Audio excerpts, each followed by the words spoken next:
They're here. Tell command we are proceeding as planned. I'll advise ETA shortly. The Boeing 737 pitched slightly as it climbed through 15,000 feet, and 7-year-old Sarah Chen's stomach performed a small loop that she found absolutely thrilling. Most passengers had settled into the pre-flight numbness, earbuds in, eyes glazed, the mechanical acceptance of modern air travel. But Sarah was alive in a way most children her age didn't understand. She had chosen the window seat deliberately, turning down her mother's protest that the middle seat would give her more room. Her mother, Patricia, was already asleep against the headrest, her reading glasses sliding slowly down her nose as the gentle hum of the engines lulled her into unconsciousness. Her father, Michael Chen, sat beside Sarah with a cup of lukewarm coffee that he had no real interest in drinking. He'd spent the last 2 hours watching his daughter press her face against the window with the intensity of an archaeologist examining ancient artifacts. This was typical Sarah.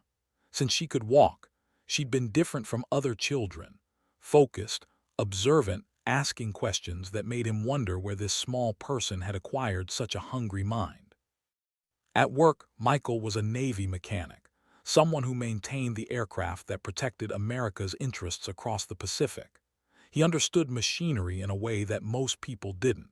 He could listen to an engine and know its secrets, could diagnose problems that experienced pilots sometimes missed. In a strange way, he saw those same qualities emerging in his daughter. "Dad, look," Sarah whispered urgently, tugging on his sleeve with the kind of desperation usually reserved for Christmas morning or birthday cake. Michael had been drifting into his own quiet thoughts, but something in her voice snapped him to attention. He leaned toward the window, following her pointing finger toward the sky beyond the wing of their aircraft. There, perhaps a mile away, moving with the lethal grace of a predator, was an F-18 Super Hornet. The military jet was painted in a desert camouflage pattern, and it caught the afternoon sun in a way that made it seem to glow against the crystalline blue sky. Even at this distance, even from a commercial airliner, Michael could feel the raw power emanating from that aircraft. It was more than machinery. It was physics and engineering and human ambition, all forged into something that could touch the edges of space. "That's an F-18, Michael whispered, and he heard his own voice crack slightly with emotion. His daughter didn't just hear those words. She absorbed them like a plant absorbing sunlight. Her eyes never left the jet as it descended in a wide arc, probably heading back to the naval air station somewhere below them. Michael watched her face in the reflection of the window, the absolute wonder, the hunger, the way her small body seemed to vibrate with the energy of what she was witnessing.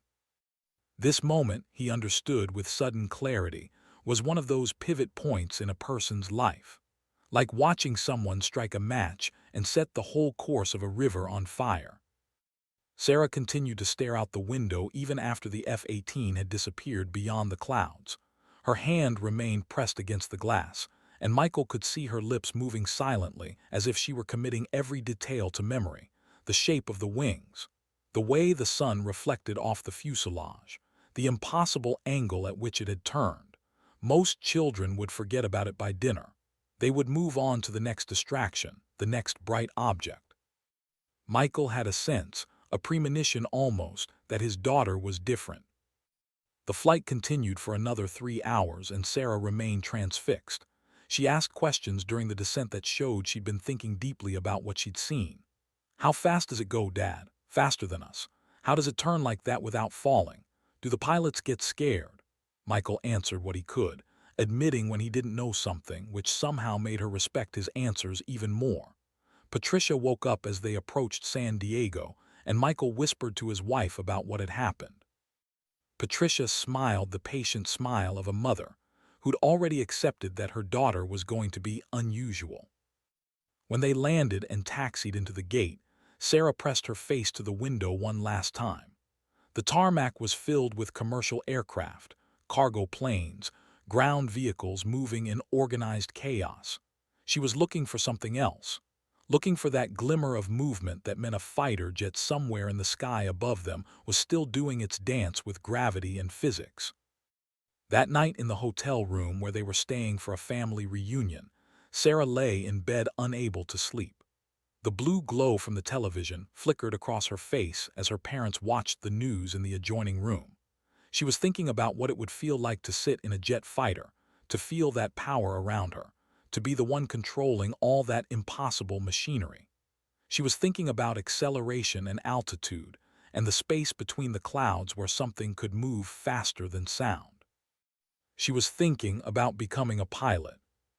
By morning, her parents had no way of knowing that something fundamental had shifted in their daughter's consciousness.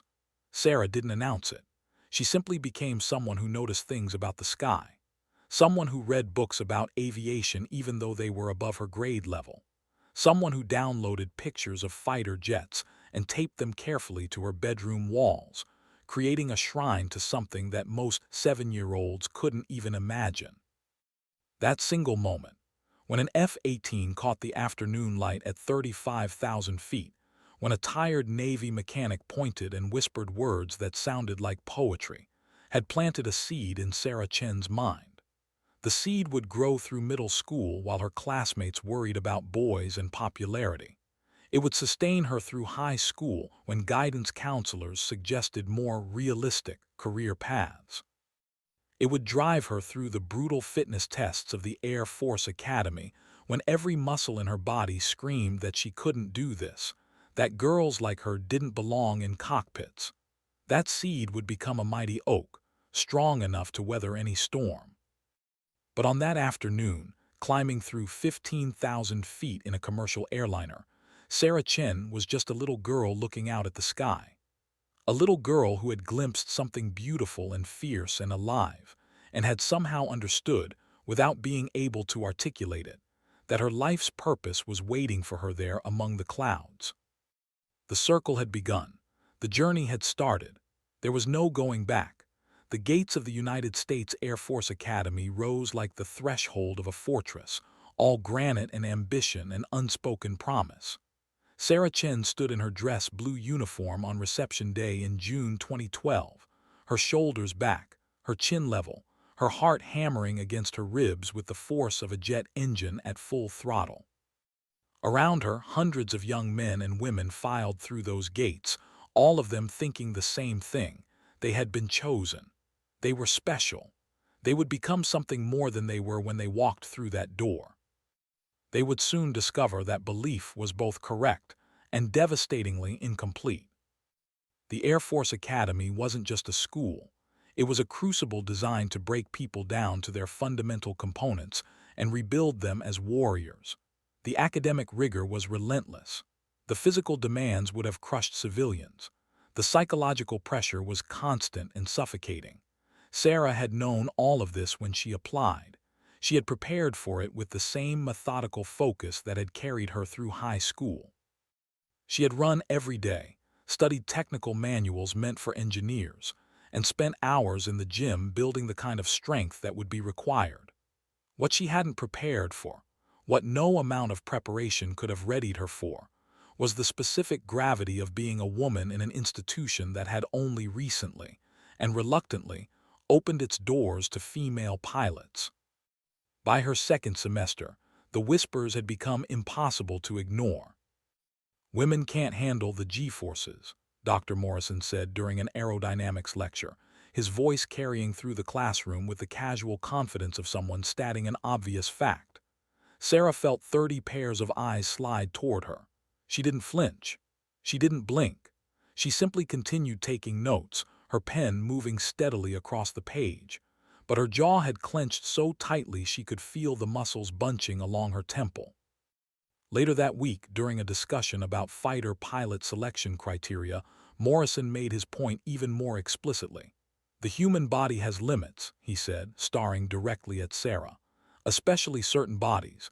Evolution didn't design women for extreme G-force environments. The heart can only take so much pressure."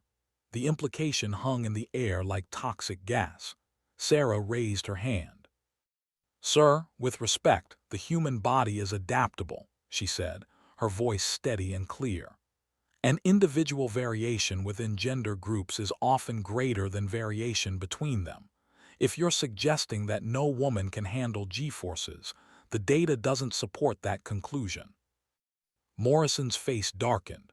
The data I'm concerned with is real-world performance in combat scenarios, Cadet Chen, not academic arguments. That night, alone in her dorm room, Sarah allowed herself exactly 5 minutes to feel the weight of what she was experiencing. 5 minutes of frustration, of anger, of the fundamental unfairness of being judged by a different standard than everyone around her. Then she closed that door, mentally and emotionally, and returned to her studying. The physical training nearly broke her 3 weeks into her third semester. Beast Week, the notorious intensive military training that all fourth-class cadets endured, was designed to strip away civilian identity and rebuild people as soldiers. Sarah pushed her body past exhaustion into a place where pain became abstract, where exhaustion wasn't a feeling but a constant state of existence. She completed every challenge. She finished every run. She never failed a test, never quit an exercise, never asked for mercy. But on the third day of Beast Week, during a forced march in the Colorado heat, a senior cadet named Lieutenant Travis Hallbrook approached her. His face was red from exertion, his uniform soaked with sweat. "You know this is all theater, right?" he said, matching her pace. "This whole thing, you're not going to make it through pilot training. Women wash out at double the rate of men. The data backs that up." Sarah didn't slow, didn't respond, just kept moving forward, one foot in front of the other, while Hallbrook's voice faded behind her. The rumor mill worked overtime. She was a diversity hire. She'd gotten into the academy because of affirmative action. She didn't have the right stuff. She belonged at a desk job, not in a fighter cockpit. The whispers echoed through the academy's halls like a constant wind that never stopped, never diminished. Some of it came from instructors. Most of it came from fellow cadets who'd somehow convinced themselves that her presence diminished their achievement. Sarah's strategy was simple: excel, not competently, not adequately, but so thoroughly, so undeniably that criticism became impossible. She maintained a 3.94 GPA, taking the hardest course load offered. She ran faster, completed more push-ups, scored higher on every physical fitness test than the men around her. She volunteered for extra assignments. She attended every optional study session. She became the person other cadets turned to when they didn't understand the material. Slowly, incrementally, the whispers changed. Some of the skepticism transformed into grudging respect. Some didn't. Some people would never accept her presence, no matter what she accomplished. Her parents visited during Parents' Day in her second year, and Sarah's mother found her crying in the dormitory bathroom for the first time since she'd arrived. Patricia held her daughter while Sarah sobbed against her shoulder, 4 years of accumulated pressure finally rupturing. Michael stood outside the bathroom, his hands clenched into fists, processing the reality that his daughter's dreams would require her to fight not just against herself and the academic demands, but against an institution that had been built by and for men. "You don't have to finish this," Patricia whispered, "if this is too much." "I'm finishing," Sarah said, her voice hoarse but certain. "I'm finishing, and I'm going to be the best pilot in my class." She didn't make the best. She made third best, but it was enough. It was more than enough. When graduation came on May 23, 2016, Sarah stood in her dress blue uniform on the parade ground, her hands shaking slightly as she received her pilot wings. The small golden insignia, pinned by her father's trembling hands, represented something beyond simple military advancement. It represented resistance overcome. It represented a barrier broken. It represented a young woman who had walked into a fortress built to exclude her, and had emerged not just admitted, but honored. Michael's tears came freely as he embraced his daughter, not caring if anyone was watching. In his daughter's face, he saw the transformation that those 4 years had wrought. She was harder now, more focused, burnished by conflict into something unbreakable. But she was also still his daughter, still the girl who'd pressed her face against an airplane window and dreamed of flying. "I'm so proud of you," he whispered into her hair. Sarah's journey through the academy hadn't just been about academics or physical achievement. It had been about something deeper, about maintaining your sense of self while the world insisted you didn't belong there, about proving, day after day, that excellence doesn't have a gender, about understanding that breaking through a ceiling wasn't a single dramatic moment. It was the accumulation of thousands of small moments where you refused to surrender, refused to be less than you were capable of being. The glass ceiling was cracked. It wasn't broken. But Sarah Chen had proved that it could be cracked, and in doing so, she'd made it easier for everyone who came after her. The real test, however, was still ahead. Nellis Air Force Base sprawled across the Nevada desert like a monument to American air power. The landscape was brutal, sand and rock and pitiless heat that rose in shimmering waves off the tarmac, distorting the air itself into something almost liquid. Sarah Chen arrived on a scorching afternoon in May 2018, driving through the base gates in a rental car with everything she owned packed into 4 suitcases in the trunk. She had just completed F-16 training and had been selected for the most competitive program in the entire Air Force, F-22 Raptor Advanced Combat Training. Only 3 women were in her cohort of 18 pilots. The F-22 Raptor sat on the tarmac like a predator at rest, all sharp angles and lethal geometry. It was the most expensive fighter jet ever built, nearly $150 million per aircraft, and it was designed to be the apex of air combat superiority. Every line of its body spoke to lethality. Every curve had been shaped by aerodynamic perfection. Looking at it made something primal activate in Sarah's chest. Something that felt like recognition, like coming home to a place she'd never been. Her squadron commander, Colonel Robert Patterson, was waiting in the briefing room when she arrived. He was a lean man with weathered skin and eyes that seemed to see through people rather than at them. He'd flown combat missions in 3 different countries and had more confirmed air-to-air kills than anyone else on the base. When he shook Sarah's hand, his grip was firm, but his expression was unreadable. "Welcome to the Raptor program, Captain Chen," he said. "You're the only female in this training cycle. The other 2 women are training officers, not pilots. You understand what that means?" "Yes, sir," Sarah said. "It means I'm going to be scrutinized more carefully than everyone else." Patterson nodded slightly, and something that might have been approval flickered across his face. "You'll also be held to the same standard as everyone else. Not higher, not lower. The Raptor doesn't care about your gender.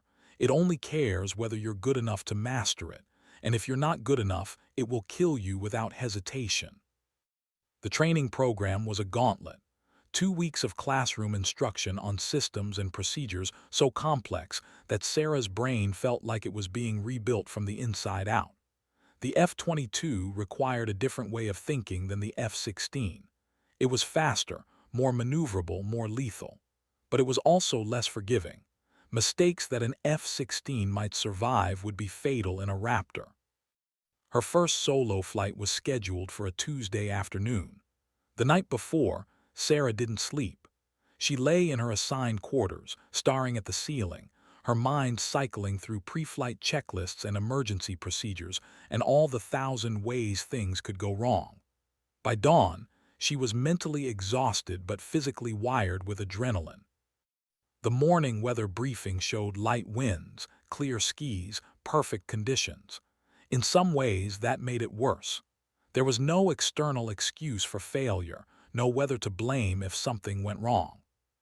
She walked out to the flight line as the sun climbed higher into the Nevada sky. The heat was immediate and total, pressing down like a physical force. The F-22 stood before her, its canopy open, waiting. A crew chief named Rodriguez did the final walk around with her, pointing out details she'd already memorized but needed to see in person. The reality of what she was about to do suddenly became overwhelming. She was going to climb into a machine that cost more than most people's houses and push it to the edge of its performance envelope. If she made a mistake, If she miscalculated, if her hands shook or her focus wavered even for a second, she could be dead. "You good, Captain?" Rodriguez asked, studying her face. "I'm ready," Sarah said, and she meant it. The cockpit seemed impossibly small as she settled into the ejection seat. The crew chief helped her with the harnesses, tightening the restraints that would hold her secure during the violent maneuvers ahead. The procedures she'd memorized became real, flipping switches, activating systems, running through the checklist with mechanical precision. Her breathing slowed. Her heart rate dropped.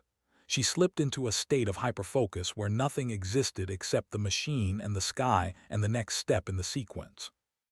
2-3, you are cleared for takeoff, the tower said in her headset. She pushed the throttles forward and felt the F-22 come alive beneath her. The acceleration was violent, assertive, the runway blurring beneath the wheels. The nose lifted, the wheels left the earth, and suddenly she was flying. The climb out was a masterpiece of controlled aggression. She pushed the Raptor through 10,000 feet, then 15,000, then 20,000. The air grew thinner, colder. The earth below became an abstraction, a map of roads and buildings that seemed impossibly distant. At 30,000 feet, she leveled off in the training area north of the base. Her fingers moved across the stick with the kind of intuitive precision that comes from thousands of hours of practice. This was what she'd been building toward her entire life. This moment, alone in the sky, in complete control of the most advanced fighter jet in the world. She initiated her first high-G combat maneuver. The stick pulled back and the world compressed. The G-suit inflated around her legs and abdomen, trying to keep blood from pooling in her extremities. Her vision began to tunnel as the pressure mounted. 8 GS. Then 9. The world had narrowed to a pinpoint and her body felt like it weighed 900 pounds. Every muscle screamed. Every nerve ending was on fire. But she kept her hands steady. She kept her focus narrow. She rolled out of the turn and the pressure released, blood flowing back to her head, vision expanding again. "I'm okay," she said aloud, a statement to herself and to the universe. "I'm okay." She executed 3 more high-G maneuvers, each one pushing the boundaries of what she thought she could endure. The Raptor responded perfectly, the machine and the pilot becoming something unified, a single organism of metal and flesh and will. This was transcendent. This was why she'd endured the academy, the doubt, the skeptics.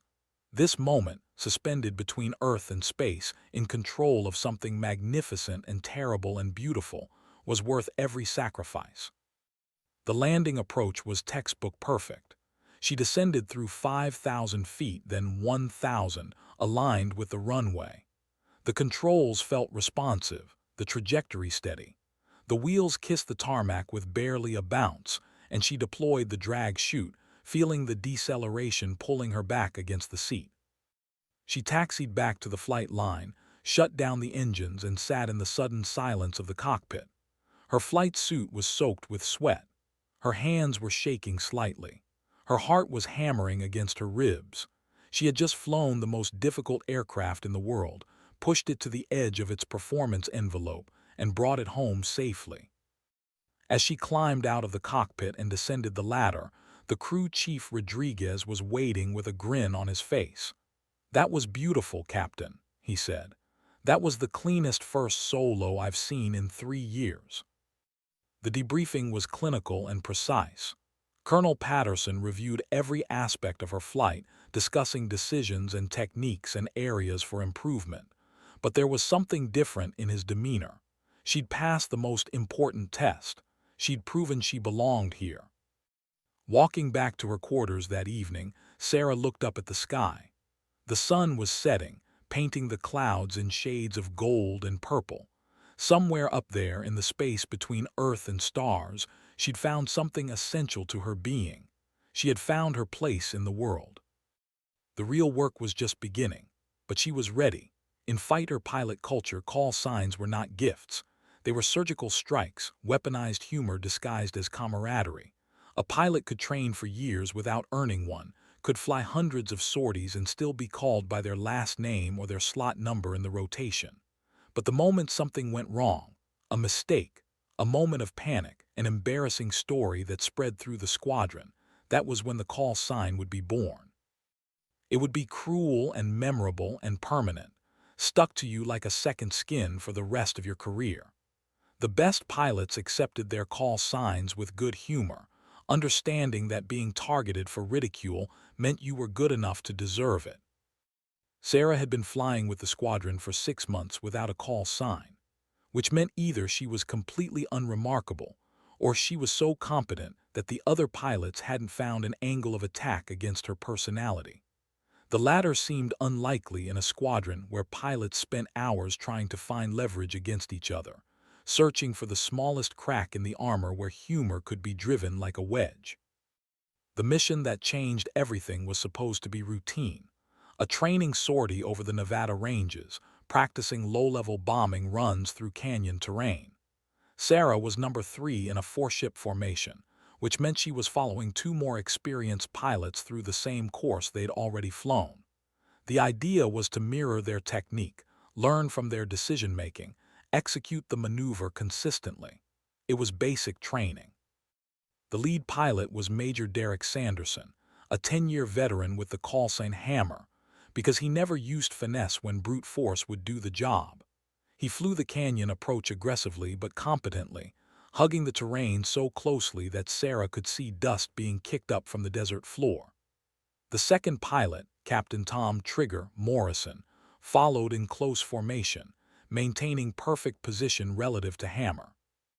Sarah focused on maintaining her distance, her altitude, her speed. The canyon walls rose on either side, granite teeth that could shred an aircraft if you made a mistake. The narrow passage required absolute precision.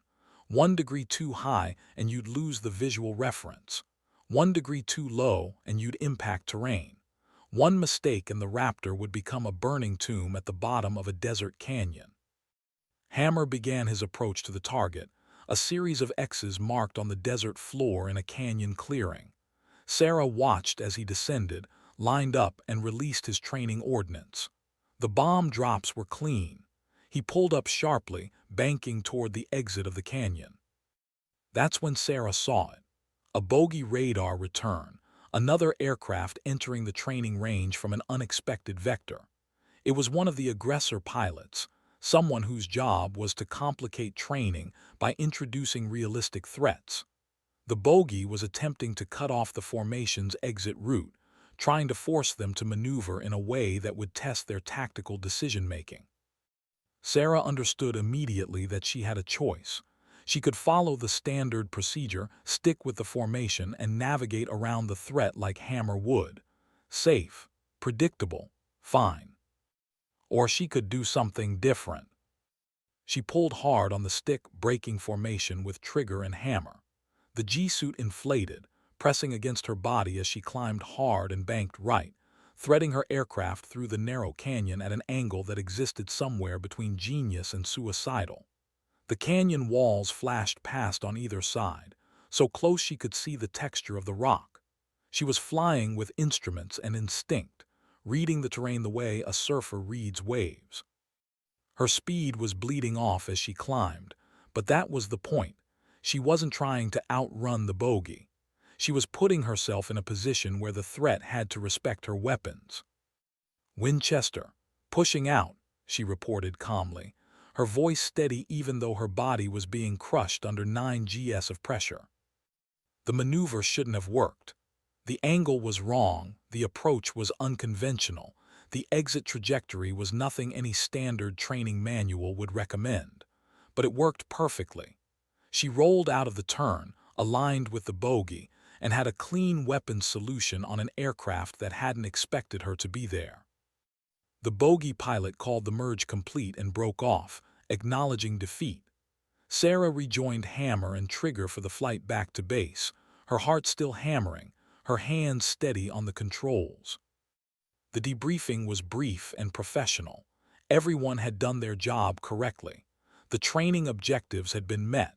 There was nothing remarkable about the flight, nothing until Trigger mentioned Sarah's maneuver. "That approach was unorthodox," Colonel Patterson said, reviewing the weapon system footage. "Talk me through your decision-making." Sarah explained the threat assessment, the available options, the calculation that suggested the aggressive canyon penetration would put her in a superior position. Patterson listened carefully, his weathered face giving nothing away.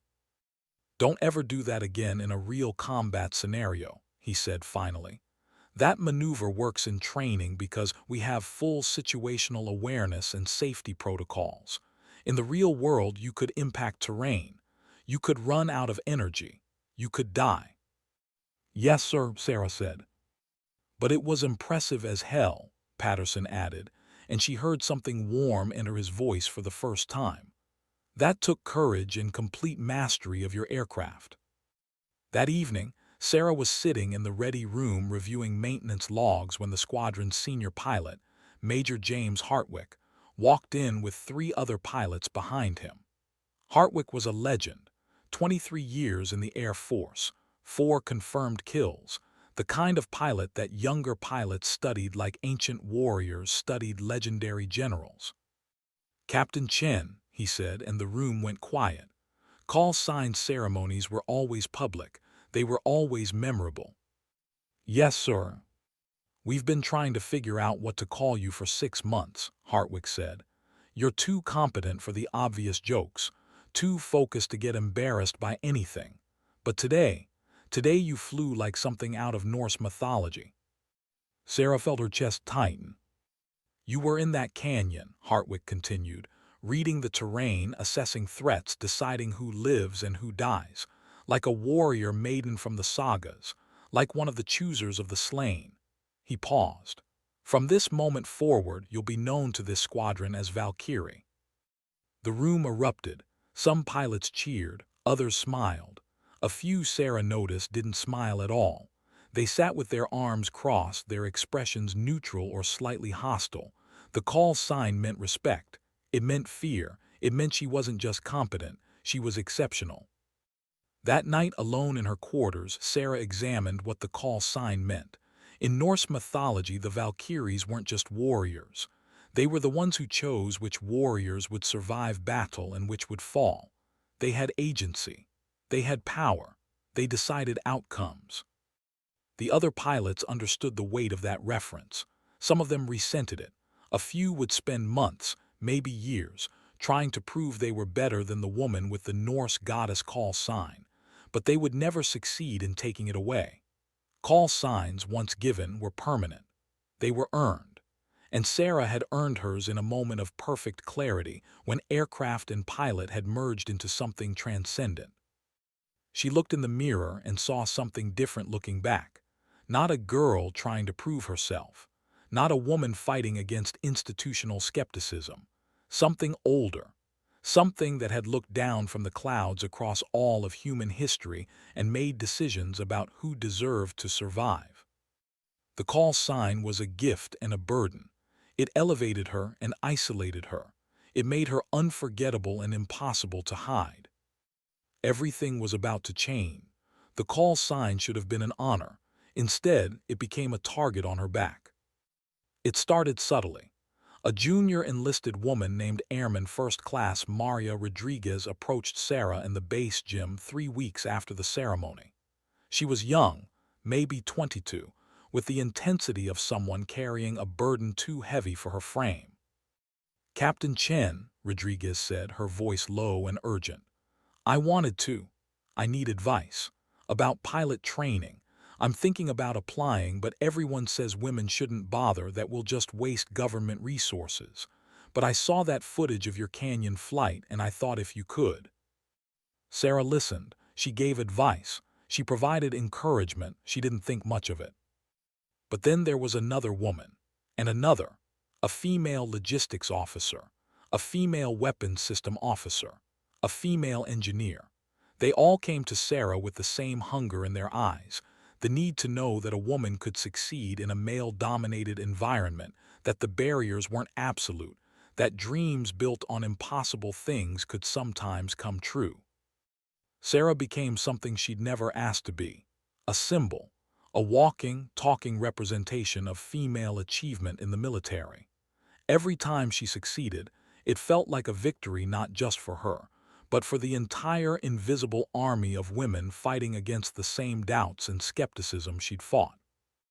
And every time she made a mistake, every time she experienced a moment of weakness or doubt, it felt like a failure that would ripple outward and confirm all the whispers about whether women really belonged in combat aviation.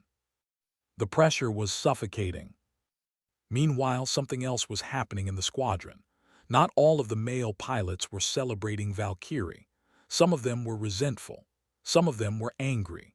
Sarah had achieved something that many of them had trained their entire lives for, and she'd done it in less time, with less flight hours, and while facing obstacles they would never have to overcome. That inequity created a kind of poisonous resentment. Lieutenant Travis Jackson was the worst of it. Jackson was a competent pilot, probably in the middle tier of the squadron in terms of pure skill. He'd been passed over for leadership positions twice, and both times he'd convinced himself it was because the squadron commander was favoring other pilots. The arrival of Valkyrie, the media attention, the way she'd become the symbolic representation of female advancement in the Air Force, all of it seemed like a personal insult to Jackson. The night after a particularly good training sortie, where Sarah had outflown 3 pilots in a dogfight scenario, Jackson found her in the ready room reviewing flight data. "You're getting a lot of attention," he said, his voice casual but edged with something sharp. "Seems like the Air Force is really pushing the whole female pilot thing." Sarah didn't look up from her computer. "I earned my position the same way you earned yours." "Did you?" Jackson leaned against her desk. "Because I've been here longer. I've got more hours. And somehow the Golden Girl is the one getting interviews with national news outlets and photo spreads in Air Force magazine." "I don't control the media's interest in my career," Sarah said quietly. "No, but you could tell them you don't want the attention. You could be humble about it.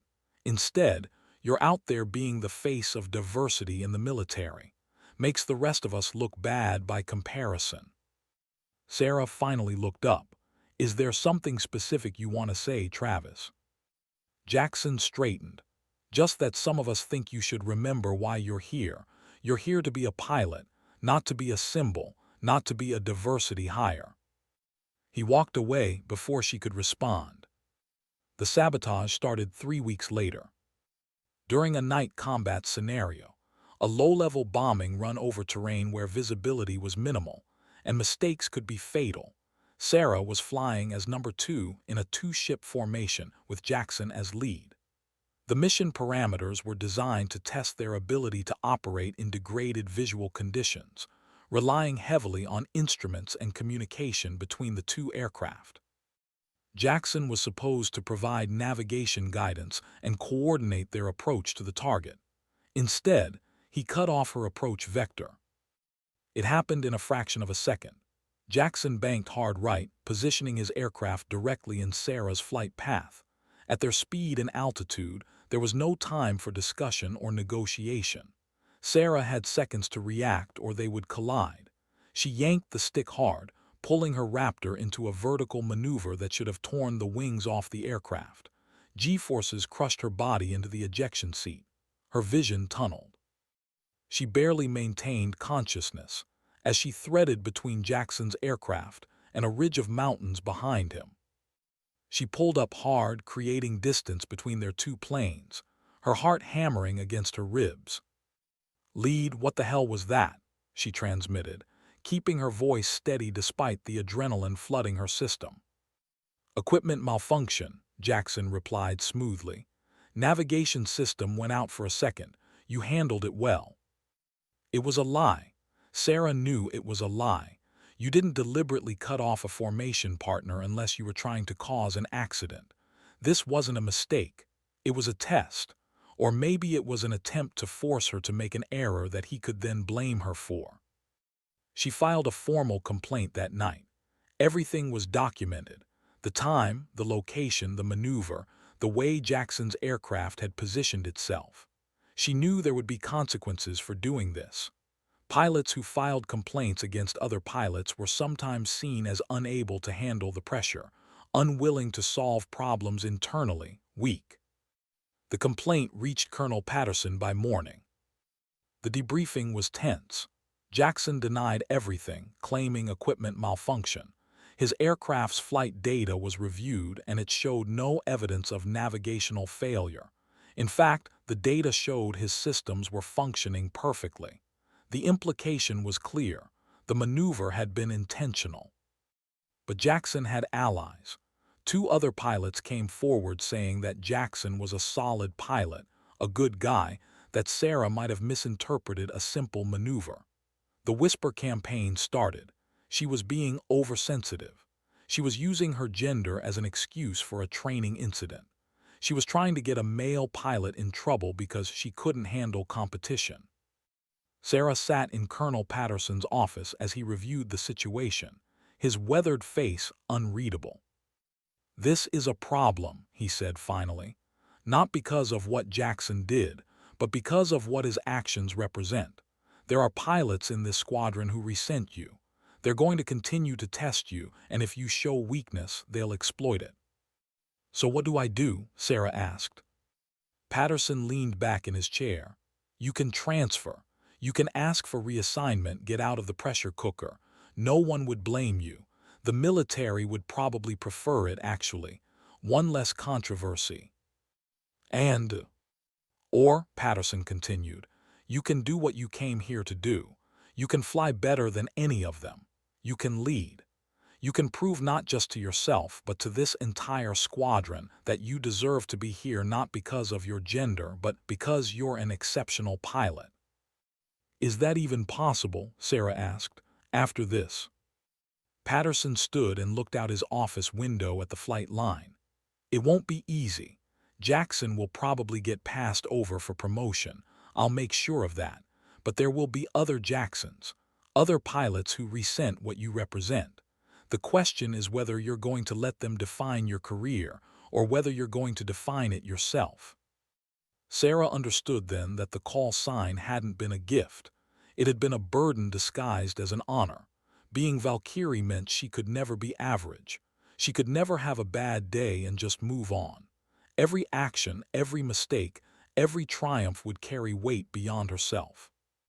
That night, standing on the flight line in the darkness, looking up at the stars, Sarah made a decision. She would stop worrying about being a symbol. She would stop caring what Jackson or anyone else thought about her presence in the squadron. She would focus on the only thing she could control, being the best pilot she could possibly be. The culture wouldn't change overnight. The resentment wouldn't disappear. But she would prove, one flight at a time, that excellence doesn't require permission and that worth isn't determined by whether people believe in you. It only requires the willingness to show up and do the work. The deployment order came in a sealed envelope on a Tuesday morning in June 2021. Sarah's hands were shaking as she opened it, not from fear, but from the weight of what she'd been waiting for her entire life. The words seemed to glow on the page: combat deployment, Western Pacific Theater, immediate readiness. This was it. After all the years of training, all the hours of preparation, all the battles fought against doubt and skepticism, she was finally going to do what she'd set out to do. She was going to fly combat missions in the most advanced fighter jet in the world. The next 3 weeks were a blur of preparation and logistics: medical examinations, equipment fittings, intelligence briefings on the contested waters where she would be operating. The briefings were detailed and frank about the threats: advanced surface-to-air missile systems, potential hostile aircraft, an adversary that had been steadily modernizing its air defense capabilities. There was real danger here. This wasn't training. This wasn't simulation. Mistakes would be fatal. The night before deployment, Sarah called her father. Michael answered on the first ring, as if he'd been waiting by the phone. "Hi, Dad," she said, and heard her own voice shake slightly. "Sarah," he said her name like a prayer, "you're deploying. Tomorrow morning, we fly out at 600. There was silence on the line, the kind of silence that contains years of accumulated emotion. Michael had been there when the F-18 passed their aircraft all those years ago. He'd watched his daughter's dream materialize from an impossible thing into a living, breathing career. And now she was walking into danger, flying an aircraft that cost more than most people's houses, into airspace where people would actively try to kill her. "I'm scared," Michael said finally, his voice rough with emotion. "Me too," Sarah admitted. "But this is what I was born to do, Dad. I'm ready." The flight to the forward operating base in the Pacific took 16 hours.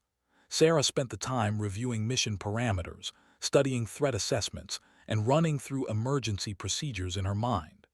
Her weapons officer, Captain David "Trigger" Morrison, no relation to the instructor from the academy, sat beside her in the cargo transport. They'd flown together for 2 years, and he understood her without needing words. "You're going to be fine," he said as they approached the base. "How do you know?" Sarah asked. "Because you've prepared for this harder than anyone I know," Trigger replied. "Because you've proven yourself 1,000 times over. Because this is what you were made to do." The forward operating base sprawled across an island in the contested waters, surrounded by ocean that sparkled deceptively in the tropical sun. The base was a carefully orchestrated dance of aircraft, personnel, and logistics. F-22s were being maintained around the clock, pilots briefed and debriefed. Intelligence officers updated threat assessments. The machinery of modern air warfare ran with mechanical precision. Sarah's first combat air patrol was scheduled for 3 days after arrival. 72 hours to acclimate, to adjust to the time zone shift, to let her body settle into the reality of what she was about to do. She spent those hours in the ready room, studying maps, understanding the geography, memorizing the location of friendly air defense systems, hostile radar sites, and potential intercept points. The dawn of her first combat mission broke clear and perfect. The sky was the color of polished steel and the air was still. Sarah completed her pre-flight walk-around with her crew chief, checking every system, every surface, looking for anything that might indicate a problem. The aircraft was perfect. Ready. In the cockpit, as she ran through the final checklist, something shifted in her consciousness. All the training flights, all the simulations, all the hours in the simulator, they had all been preparation for this moment. Real combat, real threats, real stakes. Her hands were steady as she activated systems, her breathing controlled and deliberate. Fear was there underneath everything, but it was focused fear, purposeful fear, the kind of fear that sharpened your senses instead of paralyzing them. 2-3 is cleared for takeoff. The tower cleared her. She pushed the throttles forward and felt the Raptor come alive. The acceleration was violent and beautiful, the runway blurring beneath the wheels.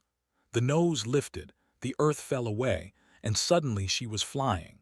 She climbed through broken clouds, breaking into clear sky above, and set her course for the patrol area. The flight to the combat zone took 45 minutes. During that time, Sarah's mind was in a state of hyperfocus. She monitored her systems, checked her weapons, ran threat assessments. Every piece of information flowing into her brain was processed, analyzed, stored. Her radar was active, sweeping the airspace ahead of her, looking for anything that shouldn't be there. Then the call came from ground control. 2-3, we have a bogey at your 2 o'clock position, 20 miles high altitude, vector toward the fleet. Sarah's heart rate jumped, but her voice remained calm. 2-3, Roger, engaging. This was it. This was the moment everything had been leading toward. An unidentified aircraft in contested airspace, heading toward American naval assets. This wasn't a drill. This wasn't a training scenario. This was the thing she'd trained for but never truly believed she'd face. She banked toward the bogey, trading altitude for speed. Her weapons systems came online, radar locked, target identified. The aircraft was a Chinese J-20, a fifth-generation fighter that represented one of the only aircraft in the world that could challenge the Raptor's superiority. But the Raptor had superiority because Sarah knew how to use it. She maneuvered to gain positional advantage, using the Raptor's superior turn radius and energy management. The Chinese pilot was good. She could tell from his flight path, his attempt to counter her movements. But he was also flying defensively. He wasn't trying to engage. He was trying to assess, to evaluate, to determine whether this American aircraft was vulnerable. Sarah made it clear that it wasn't. She demonstrated superior positioning, superior energy management, superior tactical awareness. She didn't fire weapons, there was no need. The visual contact had been made. The hostile aircraft had been intercepted. The message had been sent. The airspace belonged to America and her allies. The J-20 turned away, breaking off the intercept vector.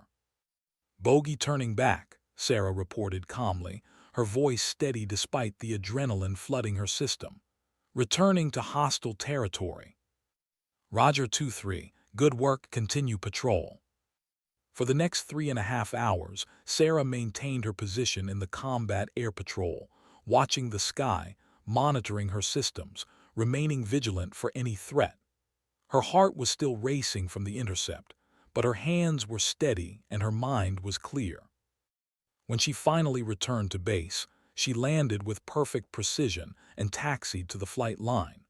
As she climbed out of the cockpit, she could see ground personnel pointing and shouting. She'd made contact with a hostile aircraft and had achieved complete tactical superiority without firing a shot. She'd proven that the Raptor's capabilities were more than marketing speak. They were reality. The debriefing lasted 2 hours. Colonel Harris, the base commander, reviewed every aspect of the flight, how she'd identified the threat, how she'd maneuvered, how she'd maintained superior position. Every decision was examined and validated. "That was textbook," Harris said finally. His weathered face showed the strain of command, but his eyes were bright with approval. "You didn't just intercept that aircraft, Captain Chen. You demonstrated absolute air superiority. You showed that pilot and everyone in his command that the Raptor is a generation ahead of anything they're flying." He stood and shook her hand. The ready room erupted in applause when she walked in. Male pilots, female pilots, weapons officers, everyone who understood what she'd just accomplished. She wasn't a symbol anymore. She was a warrior who'd proven herself in the place where it mattered most. That night, Sarah called her father. "How was it?" Michael asked immediately, his voice tight with anxiety. "Perfect," Sarah said and meant it. "It was everything I trained for, everything I've been working toward." Michael's voice broke as he spoke. "I'm so proud of you. I've never been more proud of anything in my life." Sarah looked out at the ocean, at the sky that stretched endlessly in every direction. The little girl who'd pressed her face against an airplane window at 35,000 feet had finally come home. Major Sarah Chen stood in the mission planning room with a red marker in her hand, pointing at the tactical display that showed the contested airspace where a multinational coalition exercise was about to begin. 23 other pilots sat in the room, 19 men and 4 women, and every single one of them was looking at her with a new kind of attention. Not curiosity, not skepticism, respect. She'd been selected to lead a 4-ship formation in the exercise, making her the first female F-22 pilot to command a combat flight in a major coalition operation. The significance wasn't lost on anyone in the room. Fighter pilot hierarchies were built on accomplishment and tactical expertise. You didn't get to lead unless you'd proven yourself worthy of the responsibility. And Sarah had proven herself not just worthy, but exceptional. "Our objective is air superiority in this zone," Sarah said, her voice steady and authoritative as she outlined the mission parameters. "The opposing force is going to try to penetrate this area with their strike aircraft. Our job is to make sure that doesn't happen. Any questions?" The room remained silent. That silence was golden. It meant the pilots understood. It meant they trusted her judgment. It meant they believed in her capability to keep them alive. The briefing continued for another hour. Sarah covered threat assessments, emergency procedures, communication protocols, weapon employment options, and contingency plans for everything from mechanical failures to unexpected hostile presence. She'd prepared for this briefing like she prepared for everything, methodically, thoroughly, anticipating every possible variable. The pilots listened intently, taking notes, asking clarifying questions. When the briefing concluded, Captain Jennifer Hawk Morrison, one of the 4 female pilots in the room, approached Sarah as she was gathering her papers. "That was impressive," Hawk said. "The way you handled the briefing, the way you projected authority, this is going to matter." "What do you mean?" Sarah asked, though she suspected she already knew. "I mean," Hawk said quietly, "that little girls across this country are going to watch footage of this exercise. They're going to see you leading combat pilots, making tactical decisions, commanding respect. And they're going to understand that it's possible for them too." Sarah nodded slowly, understanding the weight of what Hawk was saying. She'd spent the last year trying not to think about being a symbol, trying to focus purely on being an excellent pilot. But the reality was that her excellence had symbolic power whether she wanted it to or not. The exercise itself unfolded flawlessly. Sarah's 4-ship formation intercepted the opposing forces' strike aircraft before they penetrated the protected airspace. The tactical superiority was complete and decisive. The exercise observers noted that Valkyrie's formation had achieved air superiority with a lower fuel expenditure and fewer aircraft losses than any other flight in the exercise. But the real change came in the weeks after the exercise ended. The Air Force's recruitment numbers for female pilots shot up by 40%. 40%. Military recruiting offices reported an unprecedented surge in women calling to ask about pilot training. Schools that had established Air Force junior ROTC programs saw their female enrollment numbers spike dramatically. The catalyst, according to interviews and survey data, was a 3-minute news segment featuring footage of Sarah's flight leading the 4-ship formation during the coalition exercise. The segment showed her in the cockpit, calm and focused. It showed her in the briefing room, commanding attention. It showed her landing the F-22 and walking across the tarmac with the confidence of someone who knew exactly who she was and what she was capable of. And most importantly, it showed her name, Major Sarah Valkyrie Chen. 1 week after the news segment aired, Sarah received a letter from a 12-year-old girl named Sophie in Ohio. The letter was written in careful handwriting.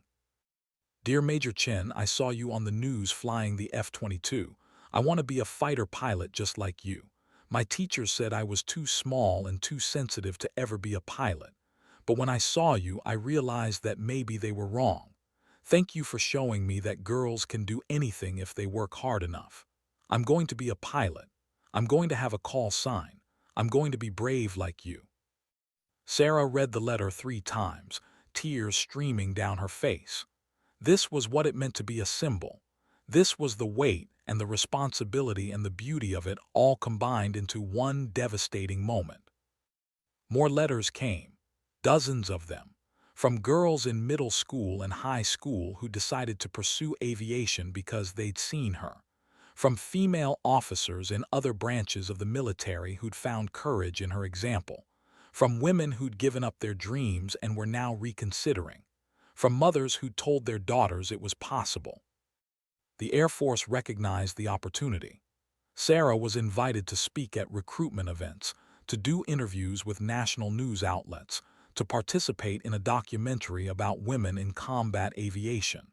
She accepted every invitation, not because she wanted the attention, but because she understood that visibility had power. If her story could open doors for other women, then she had an obligation to tell it. But none of this changed who she was as a pilot. If anything, it intensified her focus. Younger pilots, both male and female, began requesting her as their instructor.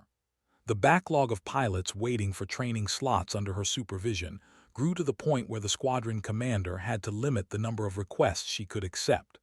Sarah approached each training flight with the same meticulous preparation she brought to everything else. She was tough on her students, demanding precision, holding them to the highest standards. But she was also generous with her knowledge, willing to spend hours explaining concepts, walking through decision trees, helping her students understand not just how to fly the Raptor, but how to think like a combat pilot. One of her students was a young female pilot named Lieutenant Amanda Zhang. Amanda had just joined the squadron, fresh from advanced training, and she was struggling with the transition to operational flying. She made mistakes, not dangerous ones, but mistakes nonetheless. During one training flight, Amanda's approach to a bombing run was slightly off, her timing imprecise. In the debrief, Sarah was honest but constructive. "You're flying like you're afraid of the aircraft," she said. "The Raptor knows when you're tentative. It amplifies uncertainty. You have to fly with confidence." "How did you develop that confidence?" Amanda asked. "How did you learn to trust yourself when everyone else was telling you that you didn't belong?" Sarah considered the question carefully. "I decided early on that other people's opinions of what I could do weren't going to determine what I actually did. I could either live according to their limitations or according to my own capabilities. I chose my own."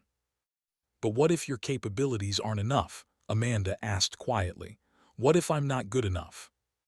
"Then you'll fail, you'll learn from the failure, and you'll try again," Sarah said.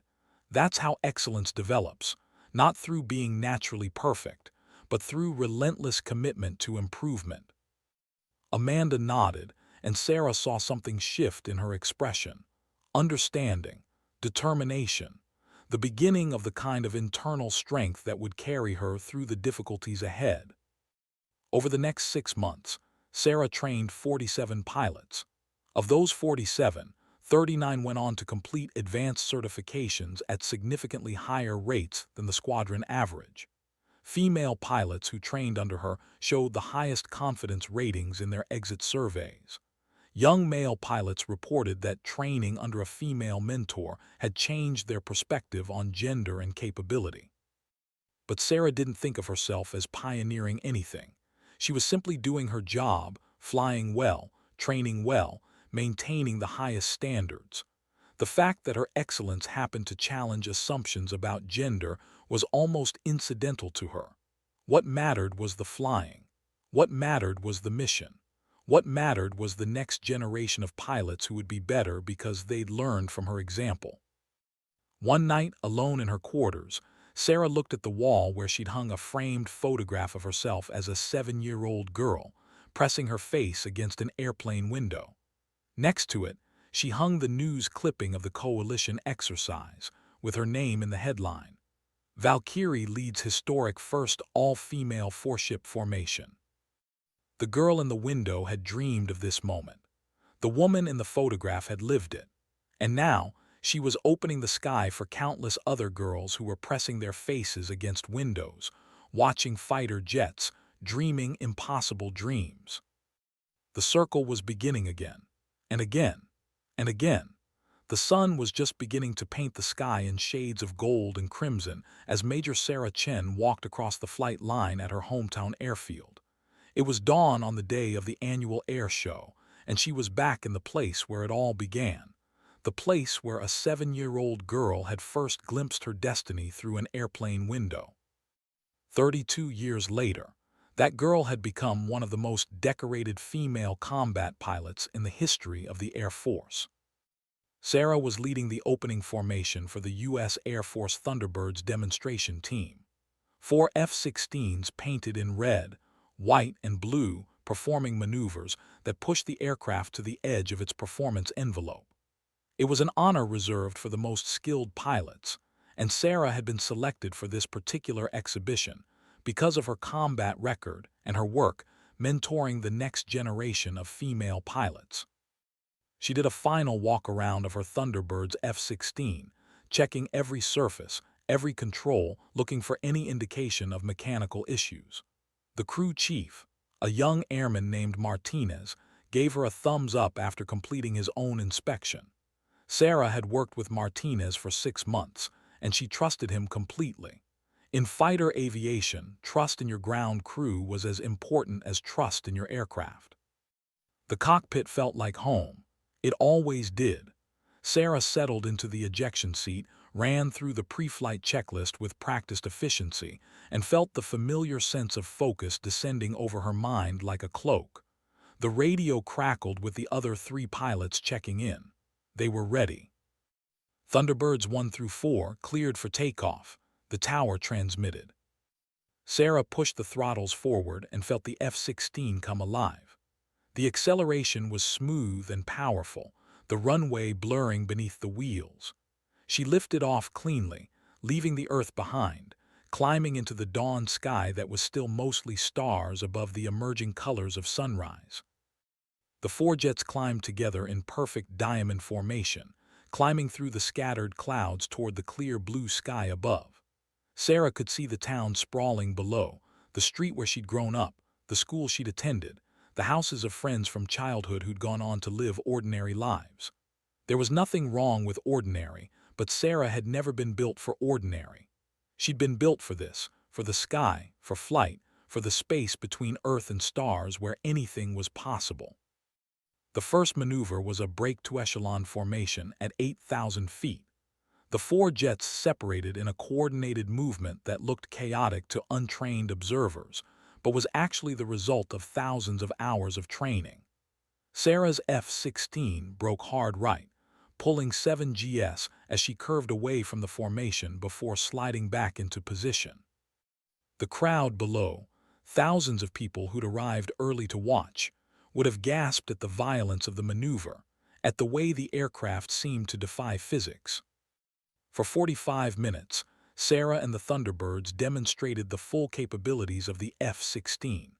High-G maneuvers, low-level passes that rattled windows in the nearby town, vertical climbs that seemed to defy gravity, precision flying that showed the aircraft and the pilot operating as a unified whole. As she pulled up from the final low-level pass, Sarah caught sight of the crowd.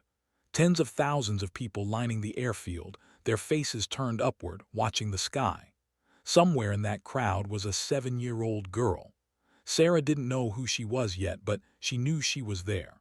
The girl who was pressing her face against the barrier, desperate to understand the sky, hungry for a future that seemed impossible. Sarah had been that girl, and now she was the pilot those girls looked up to. The landing was perfect, a greaser that would have made any flight instructor nod with approval. Sarah taxied back to the flight line, shut down the engines, and sat in the sudden silence of the cockpit. Her flight suit was soaked with sweat despite the air conditioning. Her heart was still racing from the adrenaline and the G-forces. She was alive in a way that most people never experienced. She climbed out of the cockpit as ground personnel rushed to position the mobile stairs. As she descended to the tarmac, still carrying the smell of jet fuel and afterburner, she heard the roar of the crowd. Thousands of people cheering, applauding, celebrating what they'd just witnessed. Sarah walked toward the crowd, still in her flight suit, her flight helmet under one arm. She was signing autographs for excited spectators when something made her turn. Some instinct, some invisible thread connecting her to her own past. There was a girl at the barrier. She couldn't have been more than 7 or 8, with dark hair braided down her back, wearing a light blue sundress. She was pressed against the metal barrier with an intensity that Sarah recognized immediately. This was the hunger. This was the desperation of someone who'd glimpsed something magnificent and couldn't turn away. The girl's eyes locked with Sarah's. They were dark and wide and full of longing. Sarah excused herself from the autograph table and walked toward the barrier. The adults around the girl smiled, thinking Sarah was coming to sign more autographs, but Sarah had something else in mind. She knelt down to the girl's eye level, her flight suit still bearing the sweat and stress of combat maneuvers, her call sign, Valkyrie, still visible on her name tape. "Hi there," Sarah said softly. "What's your name?" "Emma," the girl whispered, as if afraid that speaking too loudly would break the spell. "My name is Emma." "Emma," Sarah repeated, and saw the girl's eyes widen further at the sound of her name in the pilot's voice. "I'm Major Sarah Chen. People call me Valkyrie. Did you like the flying?" Emma nodded so hard her braids shook. She couldn't seem to find words. Sarah pulled off her flight gloves slowly, deliberately, making sure Emma understood the significance of the gesture. "Emma, I want to tell you something important. I want you to listen very carefully because this is the most important thing I'm going to say to you." "Okay," Emma whispered. "When I was your age," Sarah said, "I was sitting on an airplane when a fighter jet flew past. I saw it and something woke up inside me. Something that said I belonged in the sky. And I knew it was impossible because I was just a girl, and that wasn't what girls were supposed to do." Emma was completely still now, absorbed in the story. "But I decided that day," Sarah continued, "that I wasn't going to let what other people thought I should do determine what I actually did. I was going to fly, and I did. And now I'm here, and I'm telling you that you can do the same thing. People are going to tell you that you're too small or too sensitive or that girls shouldn't want to be pilots. Ignore them. Ignore every single person who tells you that you can't." "Can I really be a pilot?" Emma asked, her voice barely audible. "You can be anything you're willing to work for," Sarah said. "You can be a pilot. You can be a commander. You can be a leader. You can break barriers that no one has broken before. All you have to do is decide that you're going to do it and then do the work. Will you do that?" Emma nodded, tears starting to run down her cheeks. Sarah reached out and gently wiped away a tear with her thumb. "I want you to remember this moment, Emma. I want you to remember standing at this barrier, looking up at the sky, understanding that something impossible was actually possible. I want you to remember that I believed in you before you believed in yourself." "I will," Emma said fiercely. "I'm going to be a pilot. I'm going to have a call sign." "What call sign?" Sarah asked. Emma thought for a moment, her eyes still focused on Sarah's face. "I want to be like you. I want to be brave and strong. Can I be Phoenix, like rising from the ashes?" Sarah smiled, and in that moment she understood the full circle. Emma would grow up. Emma would become a pilot. Emma would earn her call sign and her wings. And someday, Emma would stand in front of another young girl and pass along the same gift that Sarah was giving her now. The knowledge that the impossible is just another dream waiting to be pursued. "Phoenix is perfect," Sarah said. "Welcome to the sky, Captain Phoenix." She pulled Emma into a gentle embrace, holding for a moment a girl who represented the future, who represented all the possibilities that had been opened by Sarah's refusal to accept the limits others tried to place on her. As Sarah walked back toward the crowd, she looked up at the sky. The sun had fully risen now, filling the world with light. Somewhere up there in the space between Earth and infinity were all the dreams waiting to be achieved, all the barriers waiting to be broken, all the impossible things waiting to become real. The little girl from seat 13F had become Major Sarah Valkyrie Chen, and now she had passed the torch. The circle was complete. The future was waiting to be written.